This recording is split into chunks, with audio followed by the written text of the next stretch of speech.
আপনি আপনি প্রস্তুত? আপনার নাম পরিচয় দিয়ে বলবেন। ধরেন আমরা জানি যে এই দেশে যুদ্ধ অপরাধী কারা, যেহেতু আমি মুক্তিযোদ্ধার সন্তান, আমার বাবা মা মুক্তিযোদ্ধা এবং আপনিও মুক্তিযোদ্ধার সন্তান, আমার 3টে ভাই মুক্তিযোদ্ধা। আমি বলতে চাই যে যখন বিএনপির সাথে জামাতও একসময় ক্ষমতায় ছিল এবং তখন তারা গাড়িতে পতাকা উড়াইছে, এরপরে আবার আওয়ামী লীগের সাথেও তারা সরকারে গেছে, তখনও কিন্তু তারা ক্ষমতায় ছিল। পাশাপাশি এখন তারা বিরোধী দলে আছে। এখন কি তাদের এই যুদ্ধ অপরাধী নামটা বাদ যায়নি কিনা, আছে কিনা? আর যদি মনে করেন যে তারা সঠিক লাইনে আছে বা ভুল লাইনে আছে, এই বিষয়ে আপনাকে স্পষ্ট বলতে হবে। আপনি কিন্তু মুক্তিযোদ্ধার সন্তান।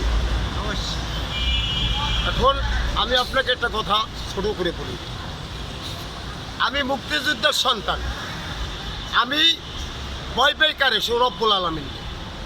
কেন?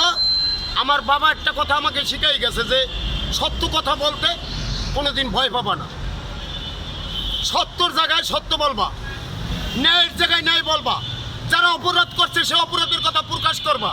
কিন্তু আমি জামাতের বর্তমানে আমি শফিকুর রহমান সাহেবকে বলতে চাই, আরে বাংলাদেশের মানুষ আপনাকে ভুলে গেছে, ওগুলো হালাই দেশে পিছে।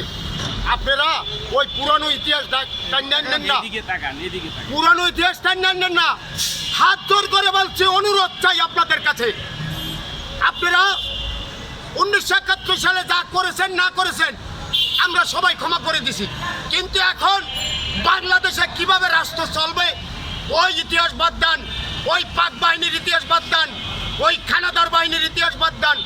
আপনি বাংলাদেশে বসবাস করেন, এখন আপনি বাংলাদেশের নাগরিক। এই বাংলাদেশের ভাবে কথা বলেন, এই ইসলামের কথা বলেন।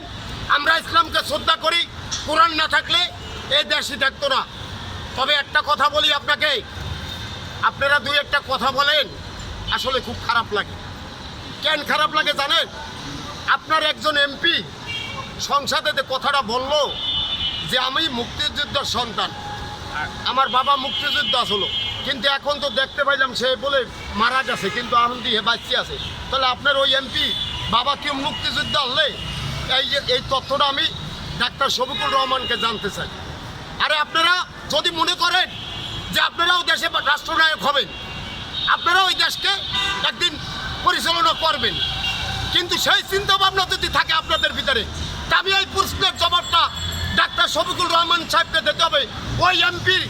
ওই এমপির বাবা সে এখনো বাচ্চা আছে, তার বাবা কোন মুক্তিযুদ্ধ ছেলে? তার ছেলে মুক্তিযুদ্ধের সন্তান। কোন মুক্তিযুদ্ধের সন্তান? অরিজিনাল মুক্তিযুদ্ধের সন্তান না ভুয়া মুক্তিযুদ্ধের সন্তান? আচ্ছা,